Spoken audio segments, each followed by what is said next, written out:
जब हम बच्चे थे और बहुत अच्छे थे तो हमारे एक किराएदार थे, उनके बच्चे से जब हम पूछते थे तुम्हारे क्या पका है, तो वो कहता था आज आलू हाड़न पकाया है। तो आज हमने भी आलू हालड़ पकाया है। तो आलू हालड़ जो है वो हमने हड्डी वाले गोश्त का पकाया है और चर्बी वाले गोश्त का पकाया है। तो आलू हालड़ बनाने के लिए आपको चाहिए लूण यानी कि नमक बहुत बुरा लग रहा था ट्रे के अंदर।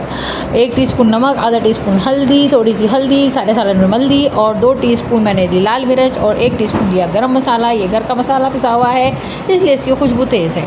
थोड़े से 1.5 पाव मैंने प्याज ली, 1 लिया मैंने बड़ा टमाटर।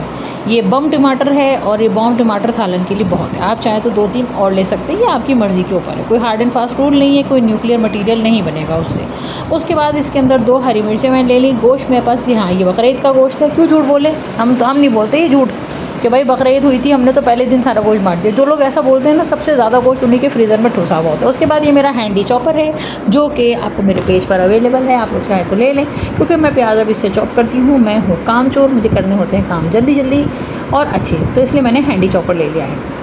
थोड़ा सा मैंने तेल का जग लिया, लेकिन तेल का जग फिर मैंने कहा चलो तुम साइड में बैठो, तुम्हारी शक्ल नहीं आ रही। अच्छा, तेल चूँकि बकरीद का कुर्बानी का गोश्त है तो हम चर्बी और हड्डी के साथ बना रहे थे, तेल हम कम लेंगे क्योंकि चर्बी और हड्डी के साथ जब गोश्त पकता है तो उसके अंदर तेल कम डाला जाता है। तेल कम डालने से फ़ायदा ये होता है कि तेल बच जाता है और तेल ख़रीदने में जो हमारा तेल निकल रहा है वो भी कम निकलता है क्योंकि ज़ाहिर बात है तेल बहुत महंगा हो रहा है। तो हमारे पास हैंडी चॉपर है। हैंडी चॉपर के क्या फ़ायदे हैं? देखिए, हैंडी चॉपर का सबसे बड़ा फ़ायदा तो ये है कि ये बगैर बिजली के चल जाता है, जो कि आप बिना बिजली वाले इलाकों में अगर आपके पास लाइट गई भी है, आपको जल्दी जल्दी काम भी करना है, प्याज भी बारीक चॉप करनी है और रेडीमेड जो अरारोट के आटे वाली रेडीमेड प्याज होती है ना, जो तली हुई प्याज मिल रही होती है, उससे आपकी बचत हो जाती है। आप घर में खुद जल्दी, क्योंकि बहुत सी लोग ख़वातीन जो हैं वो जॉब करती हैं, बच्चे छोटे होते हैं, सास सख्त होती है, मियाँ टेढ़े होते हैं, तो ख़वातीन कामचोर होती है। ये बहुत छोटा रीज़न है कि ख़वातीन कामचोर होती है। असल में दूसरे मसाइल ज़्यादा होते हैं। हम बहनें तो बहुत ज़बरदस्त सुपर स्मार्ट होते हैं। तो हम लोग जो है इस वजह से रेडीमेड लाल प्याज ले लेते हैं। लाल प्याज के अंदर वो अरारोट का आटा मिलाते हैं ताकि लाल प्याज का वज़न बढ़ जाए, सालन गाढ़ा हो जाए और उनको पैसे पूरे मिल जाए और हम लोग भी खुश हो जाए, वाह क्या सालन बनाए, जबकि असल में हम आटा खा रहे होते हैं। तो बेहतर ये है कि आप ये हैंडी चॉपर ले लें। हैंडी चॉपर आपको मेरे पेज पर अवेलेबल है। अगर आप उसे लेना चाहें तो फिर आप मुझे मेरे पेज पर कुकिंग एंड लाइफस्टाइल विद सहार पे इनबॉक्स कर सकते हैं और आपको मैं ये भेज दूँगी पूरे पाकिस्तान में कहीं भी। तो फिर जो है ना, उसके बाद मैंने इसके अंदर वो भी डाल दिया, लहसुन भी डाल दिए और उसके बाद इसी में मैंने अदरक भी डाल दिया और फिर सारे प्याज मैंने बारीक बारीक चॉप कर लिए। ठीक, चॉपर में चॉप ही होते हैं ना, और क्या होंगे, हलवा तो बनेगा नहीं। चॉपर में चॉप होने से एक तो फ़ायदा ये कि प्याज चॉप हो गए, दूसरे कि मैंने इसकी पब्लिसिटी करनी थी वो भी मैंने कर दी। खैर चीज़ तो अच्छी है ना भाई, आपकी आंखों के सामने काम हो रहा है। ज़बरदस्त सा कचूमर भी बन चुका है। आमलेट बनाना हो, कचूमर बनाना हो, इंसानों का कचूमर के अलावा हर चीज़ का कचूमर भी बन जाता है। हाथ बचा कर भी ब्लेड बड़ा तेज़ होता है। इसके साथ एक बीटर भी आता है अंडे फेंटने के लिए, उसका भी मैं किसी दिन डेमो दिखाऊंगी। खैर अब मीडियम आँच पे, मध्यम आँच पे, मैं असल में मैंने दिखाना है था कि मेरा चूल्हा कितना साफ़ है। अच्छा, मध्यम आँच पे जो है गोश्त मैंने ढक के रखा था सिर्फ फ्राई होने के लिए।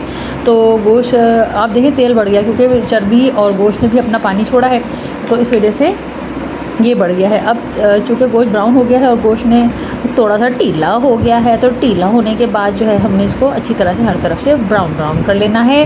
ठीक है, और उसके बाद हमने क्या करना है उसके बाद मैं बताती हूँ ना भी क्या करना है। अच्छा, हुआ ये कि मैंने गोश्त को धो के रख दिया था, तो इस वजह से डीफ्रॉस्ट होकर भी ये साफ़ ही था, साफ़ सुथरा हसीन प्यारा गोश्त। अच्छा, बीफ में फ़ायदा ये होता है कि बीफ जो है अगर ताज़ा हो तो बड़ी जल्दी गल जाता है। नॉर्मली जब हम बाज़ार से लेते हैं वो पुराना गोश्त होता है तो वो गलने में टाइम लेता है बग़ैर कुकर के। चॉप हुई हुई प्याज है, आप देखें ज़बरदस्त तरीके से इसकी ग्रेवी भी अच्छी बन जाएगी। और मुझे लाइट वालों की कोई ज़रूरत नहीं, मैंने कहा दूर फिटे मुँह, मैं तो हमें लाइट नहीं देते तो दफ़ा हो जाओ यहाँ से, हमें ज़रूरत ही नहीं, हम ऐसी प्याज चॉप कर लेंगे। बढ़िया है, हम बिल दे देंगे, तुम्हारे मुंह पे मारेंगे, कोई मसला नहीं। उसके बाद मैंने सारे मसाले इसके अंदर डाल दिए। हाँ, और उसके बाद अच्छा, अब तेज़ आंच पे भी हमने इसको भूनना है अच्छी तरह से। गोश्त को हर तरफ से ब्राउन कर दे। बाद लोगों के घर पे आप गोश्त खाते हैं ना, पता चल रहा होता है गाय में से कच्चा निकाल के ले आए, ऐसा लग रहा होता है कि ना कुर्बानी हुई और गाय को जो है ना खड़े खड़े उसमें से बोटियाँ नोच ली, इतना कच्चे गोश्त की बदबू होती है। उसकी वजह ये होती है कि वो लोग गोश्त को ना फ्राई नहीं करते हैं। अरे इतनी बदबू होती है बाद जगहों से कि ऐसा लगता है कि बिल्कुल बस बोटियाँ ऐसी कच्ची छोड़ दी, वो गोश्त को रेडनेस उसकी ख़त्म ही नहीं करते हैं और ऐसी बस सालन में डाल के सारे मसाले डाल के चढ़ा देते हैं। नहीं, उसे बड़ी ही स्मेल आती है ना, तो फिर वो कहते हैं खाने में बरकत थी, खाने में बरकत थी। वो खाएगा ही नहीं तो बरकत ही हो जाएगी। इतना गंदा पकाओगे तो बरकत ही हो जाएगी। आप इस तरह से गोश्त भून के पकाएं। तो जो है ना बरकत तो खैर होगी क्योंकि सबको पसंद आएगा और सबके पेटों में जाके फ़ायदा ही देगा इंशाल्लाह। और साथ साथ आपकी तारीफ़ भी होगी कि भाई वाह बड़ा ज़बरदस्त गोश्त पका है। तो उसके बाद मैंने इसे पानी डाल दिया, कम से कम मैंने 2 लीटर पानी डाले और मीडियम आँच पे पकने रख दिया। कुकर शुक्कर का इस्तेमाल मैं नहीं करती हूँ क्योंकि जब हड्डी वाला गोश्त पकाएं और चर्बी वाला गोश्त पकाएं तो आप उसको बगैर कुकर के पकाएं। उसकी वजह ये है कि हड्डियाँ आहिस्ता आहिस्ता अपना रस छोड़ती हैं और उसके अंदर से बड़ी अच्छी जब कुकिंग हो जाती है तो वो फ्लेवर ही अलग होता है यार। जो स्लो कुकिंग पर होता है ना वो फ्लेवर ही अलग होता है। अब क्या कर रहा है, मैंने हैंडी चॉपर मेरा दोबारा आ चुका है क्योंकि मैंने गोश्त को पकते हुए 1.5 घंटा हो चुका है। तो बस जल्दी मैंने चॉपर में डाल के टमाटो भी चॉप कर लिए क्योंकि मुझे तो बारीक महीन पीसने थे बहुत ज़्यादा। और बस टमाटर चॉप होने के बाद उसी में हरी मिर्चें भी डाल ली मैंने। तो अभी ये हम देखते हैं 1.5 घंटा गुजर चुका है। 1.5 घंटे में गोश्त बीफ जो है चूँकि वो बकरीद वगैरह का गोश्त ताज़ा होता है ना तो इस वजह से जल्दी गल जाता है। तो और पिछली दफ़ा भी जब मैंने पकाया था तो ये बहुत जल्दी गल गया था, तो 1.5 घंटे में अच्छा सॉफ्ट हो गया है। अब 1.5 घंटे बाद मैं इसके अंदर ये टमाटो चॉप हुए हुए डाल दूँगी, इसका पानी वानी इसके साथ। और अगर मुझे ऐसा लगे कि भाई टमाटो डालने के बाद थोड़ा सा पानी कम है तो फिर मैं इसी प्याले को ही खंगाल कर, अच्छा बड़ा प्याला है इसका, तो मैं इसको भी इसी में डाल दूँगी। लेकिन ये है कि अभी कम से कम मैं इसको 1 घंटा और बनाऊँगी, पकाऊँगी इसको अच्छे से बिल्कुल उसी तरह धीमी आँच पर, ताकि गोश्त के अंदर टमाटर और प्याज जो है वो अच्छे से गल जाएँ और अच्छे से इसका फ्लेवर भी, इसी का टमाटर का भी फ्लेवर इसमें आ जाए गोश्त के अंदर। क्योंकि बाद वक़्त हम किसी के घर में खाना खाते हैं तो सालन तो बहुत अच्छा होता है, फ्लेवरफुल होता है, लेकिन गोश्त अंदर से फीका होता है। तो ये आसान तरीका इसका ये है कि आप जब गोश्त आधा गल जाए ना तो फिर आप ये मसाले उसमें डाल दें। उससे होता है कि गोश्त गल भी जाता है, फीका भी नहीं रहता है। अच्छा, टमाटर अगर शुरू में डाल दिए जाए तो गोश्त अकड़ भी जाता है। दाल में भी यही वो होता है टेक्निक कि दाल जब आप भुनी दाल बनाने लगे तो टमाटर आप हमेशा आखिर में डालें जब दाल वाल गल चुकी हो। अच्छा, मेरे पास ये कोई पाव भर आलू थे, 1.5 पाव आलू थे, तो फिर मैंने ये देखे गोश्त बहुत अच्छे से गल गया। तो जब ये गोश्त इतना गल गया है तो अब मैं 15 मिनट के लिए टमाटर डालने के भी 15 मिनट बाद मैंने आलू डाले और अब उसको मज़ीद ढककर मैं आधे घंटे बनाऊंगी। और थोड़ा सा मैं इसके अंदर सूखा धनिया पुदीना भी डालूंगी। मैं सुखा के रख लेती हूँ भाई, कभी कभी कोई ला के देने वाला नहीं होता, बहुत प्रॉब्लम होती है, बारिश होती है, मेरी खुद हिम्मत नहीं होती कि जाऊँ बाज़ार लेकर आऊँ, तो मैं सूखा हुआ रखती हूँ। अच्छा, सूखा धनिया पुदीना बनाने की जो रेसिपी है ये मेरे चैनल पर मौजूद है।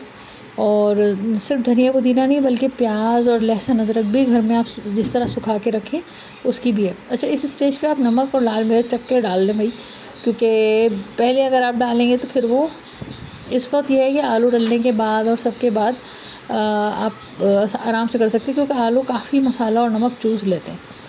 तो उस वक्त अगर आप आलू अंदर से फीके ना रहे तो डाल दें और मसाला इस स्टेज पे डाल दें। अच्छा, मैंने सारा गोश्त 1 घंटे बाद निकाल लिया है ताकि गुले नहीं, और तेज़ आंच पर इसको खुश करके इसको भून रही हूँ ताकि आलू गोश्त का ग्रेवी जो है वो अच्छी सी बन जाए।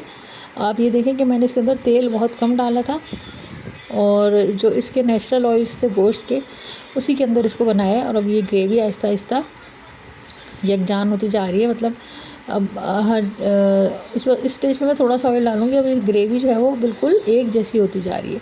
धनिया पुदीना मैंने चूँकि आखिर में डाला था तो इस वजह से वो नज़र आ रहा है। और सर्विंग के वक्त भी थोड़ा सा मैं खुश धनिया पुदीना इसके ऊपर डालूँगी। और जब ये हो जाएगा तो फिर मैं इसके अंदर गोश्त डाल के, अगर मुझे ग्रेवी गाढ़ी लगेगी तो मैं पानी डाल लूँगी, और अदरवाइज़ आप अपने हिसाब से इसके अंदर पानी डालकर ग्रेवी बना लो भाई। जिस तरह से भी आपको बनानी है आप उस तरीके से बना लो।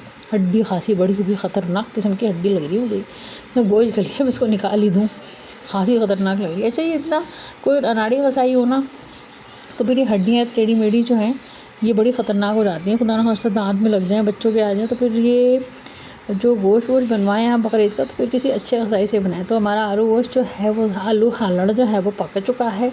तो बहुत मज़े का बनाया, बहुत रिवायती स्टाइल का बनाया, सीधा सादी स्टाइल से बनाया। और जिन लोगों को भी आलू गोश्त पकाना नहीं आता तो वो लोग इस रेसिपी से बड़े आसानी से बना सकते हैं। अच्छा, अगर आप लोग चैनल पे पहली दफ़ा आए हैं, आपने रेसिपी देखी, आपको अच्छी लगी तो कोई अच्छा सा कमेंट ज़रूर करते जाइएगा। मैं रिप्लाई ज़रूर करती हूँ, अपने सारे कमेंट्स को रिप्लाई करती हूँ बाय नेम। और चैनल भी सब्सक्राइब कर दीजिएगा याद से। और अब हो सके तो इस वीडियो का लिंक जो है अपने व्हाट्सएप स्टेटस पे ज़रूर शेयर कर दें, उससे ये होगा, और ये कमेंट कर दें, उससे ये होगा कि चैनल जो है वो आगे आपके फ्रेंड्स एंड फैमिली को भी अच्छे से मिल जाएगा और वो लोग भी आपके साथ साथ हमारी फैमिली में वो लोग भी ऐड हो जाएंगे। अल्लाह हाफ़िज़।